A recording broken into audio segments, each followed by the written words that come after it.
नमस्कार।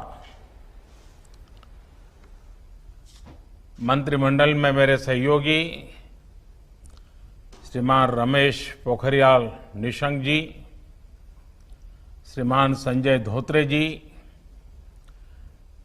National education policy राष्ट्रीय शिक्षा नीति में बहुत महत्वपूर्ण भूमिका निभाने वाले देश के जाने माने वैज्ञानिक डॉक्टर कस्तूरीरंगन जी और उनकी टीम, इस सम्मेलन में भाग ले रहे वाइस चांसलर्स, अन्य सभी शिक्षाविद, सभी महानुभाव, आप सभी का बहुत बहुत अभिनंदन। नेशनल एजुकेशन पॉलिसी राष्ट्रीय शिक्षा नीति के संदर्भ में आज का ये इवेंट बहुत ही महत्वपूर्ण है। इस कॉन्क्लेव से भारत के एजुकेशन वर्ल्ड को नेशनल एजुकेशन पॉलिसी, राष्ट्रीय शिक्षा नीति के विभिन्न पहलुओं के बारे में विस्तृत जानकारी मिलेगी। जितनी जानकारी और ज्यादा जानकारी ज्यादा स्पष्ट होगी, फिर उतना ही आसान इस राष्ट्रीय शिक्षा नीति का इम्प्लीमेंटेशन भी होगा। साथियों, 3-4 साल के व्यापक विचार विमर्श के बाद लाखों सुझावों पर लंबे मंथन के बाद राष्ट्रीय शिक्षा नीति को स्वीकृत किया गया है। आज देश भर में इसकी व्यापक चर्चा हो रही है। अलग अलग क्षेत्र के लोग, अलग अलग विचारधाराओं के लोग अपने व्यूज दे रहे हैं, राष्ट्रीय शिक्षा नीति को रिव्यू कर रहे हैं। ये एक हेल्दी डिबेट है। ये जितनी ज्यादा होगी उतना ही लाभ देश की शिक्षा व्यवस्था को मिलेगा। ये भी खुशी की बात है कि राष्ट्रीय शिक्षा नीति आने के बाद देश के किसी भी क्षेत्र से, किसी भी वर्ग से ये बात नहीं उठी कि इसमें किसी तरह का बायस है या किसी एक तरफा कोई झुकाव है। ये एक इंडिकेटर भी है कि लोग बरसों से चली आ रही एजुकेशन सिस्टम में जो बदलाव चाहते थे, वो उन्हें देखने को मिले हैं। वैसे कुछ लोगों के मन में ये सवाल आना बहुत स्वाभाविक है कि इतना बड़ा रिफॉर्म कागज पर तो कर दिया, लेकिन इसे जमीन पर कैसे उतारा जाएगा? यानी अब सबकी निगाहें इसके इम्प्लीमेंटेशन की तरफ है। इस चैलेंज को देखते हुए व्यवस्थाओं को बनाने में जहां कहीं कुछ सुधार की आवश्यकता है, वह हमें सबको मिलकर के करना है और करना ही है। आप सभी राष्ट्रीय शिक्षा नीति के इम्प्लीमेंटेशन में और उस काम में सीधे तौर पर जुड़े हैं और इसलिए आप सबकी भूमिका बहुत ज्यादा है, बहुत अहम है। जहां तक पॉलिटिकल विल की बात है, मैं पूरी तरह कमिटेड हूं, मैं पूरी तरह आपके साथ हूं। साथियों, हर देश अपनी शिक्षा व्यवस्था को अपनी नेशनल वैल्यूज के साथ जोड़ते हुए अपने नेशनल गोल्स के अनुसार रिफॉर्म्स करते हुए आगे बढ़ता है। मकसद ये होता है कि देश का एजुकेशन सिस्टम अपनी वर्तमान और आने वाली पीढ़ियों को फ्यूचर रेडी रखे, फ्यूचर रेडी करें। भारत की नेशनल एजुकेशन पॉलिसी, राष्ट्रीय शिक्षा नीति का आधार भी यही सोच है। राष्ट्रीय शिक्षा नीति 21वीं सदी के भारत की नए भारत की फाउंडेशन तैयार करने वाली है।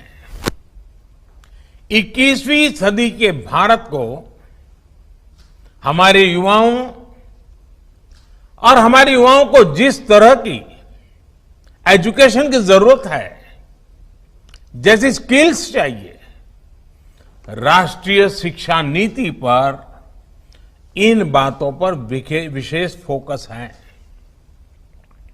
भारत को ताकतवर बनाने के लिए, विकास की नई ऊंचाई पर पहुंचाने के लिए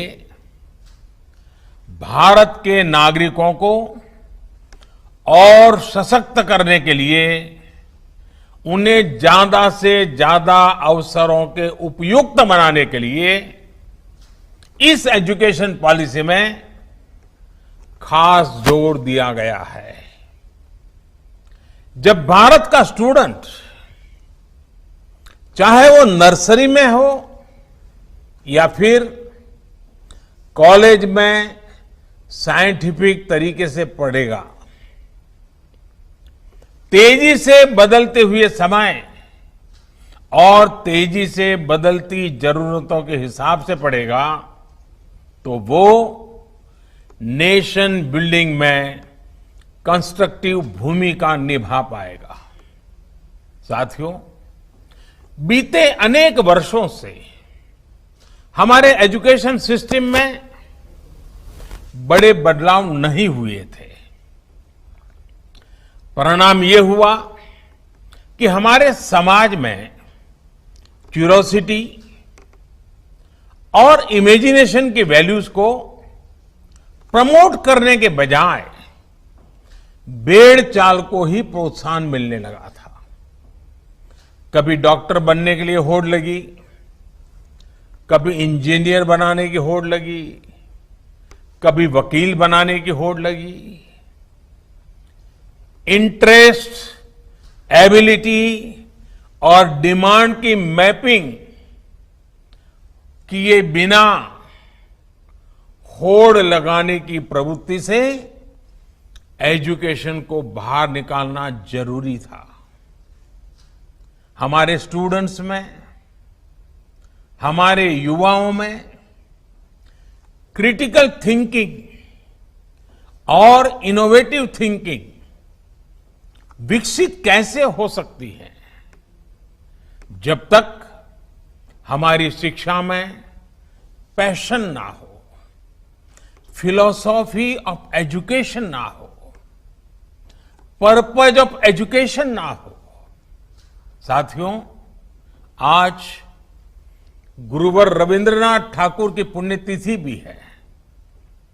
वो कहते थे, उच्चतम शिक्षा वो है जो हमें सिर्फ जानकारी नहीं देती, बल्कि हमारे जीवन को समस्त अस्तित्व के साथ सद्भाव में लाती है। निश्चित तौर पर राष्ट्रीय शिक्षा नीति का बृहद लक्ष्य इसी से जुड़ा है। इसके लिए टुकड़ों में सोचने के बजाय एक होलिस्टिक अप्रोच की जरूरत थी, जिसको सामने रखने में राष्ट्रीय शिक्षा नीति सफल रही है।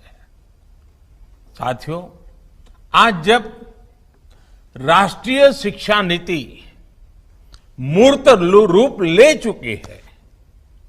तो मैं उस समय और सवालों की भी चर्चा आपसे करना चाहता हूं जो हमारे सामने शुरुआती दिनों में आए थे।